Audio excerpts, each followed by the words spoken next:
Cidadão Kane. Quase toda a lista de melhores filmes de todos os tempos coloca ele no topo. Mas, por décadas, uma pergunta bem incómoda ficou no ar. Será que essa obra-prima, que supostamente reinventou o cinema, não passou de uma colagem genial de ideias velhas? A acusação veio com tudo, e um dos principais críticos a apontar o dedo foi o francês Georges Sadoul. Para ele, Cidadão Kane era só isso, um monstruoso soufflé. Sabe? Bonito por fora, mas oco por dentro. Inflado com truques que todo mundo já conhecia. E aí fica a grande questão. A revolução de Orson Welles foi para valer ou foi só um show de ilusionismo, um blefe muito bem executado? É isso que a gente vai investigar agora. Os argumentos da acusação pareciam fortes. Eles diziam, olha, essa tal de profundidade de foco que deixa tudo nítido, lá do primeiro plano até ao fundo. Os irmãos Lumière já faziam isso em 1895. Efeitos especiais, coisa do Georges Méliès lá no começo do século. Aquela montagem de cinejornal super dinâmica, Dziga Vertov já era mestre nisso. Até os cenários com teto que davam um realismo diferente já tinham aparecido antes. Para eles, o caso estava encerrado. Welles era um grande compilador, não um inventor. Mas aí entra em cena um dos maiores pensadores do cinema, André Bazin, com uma defesa que vira completamente o jogo. Bazin não tenta negar os factos. Ele diz, sim, é verdade, as técnicas não eram novas.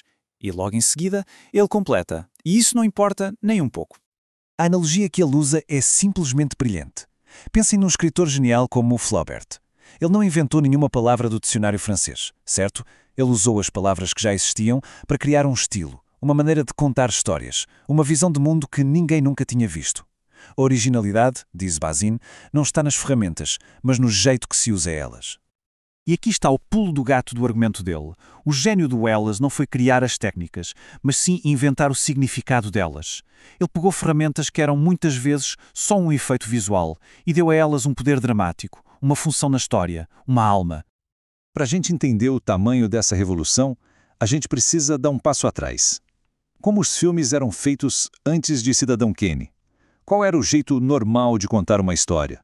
Bom, por uns 30 anos, o cinema foi dominado pela chamada montagem analítica. O que é isso? Basicamente, o diretor filmava uma cena e depois, na edição, picotava ela em vários pedacinhos. Ele mostrava um detalhe, depois uma reação, depois outra coisa. Ele pegava na nossa mão e nos dizia exatamente para onde olhar. O processo era quase um manual de instruções visual. Acontece uma ação, aí vem um corte para um close-up de um objeto importante e logo depois outro corte para o rosto de alguém reagindo àquilo. A tesoura do editor era quem mandava. Como o Bazin mesmo disse, era como se o filme forçasse o movimento obrigatório da nossa cabeça. A gente não tinha escolha. Certo, esse era o padrão. Agora, vamos ver como Orson Welles simplesmente jogou esse manual pela janela e construiu suas cenas de um jeito totalmente novo. E a prova disso está numa cena devastadora. A tentativa de suicídio de Susan. Um diretor comum usaria uns 5 ou 6 cortes para mostrar tudo. Welles, ele faz tudo em um único e contínuo plano, sem cortes.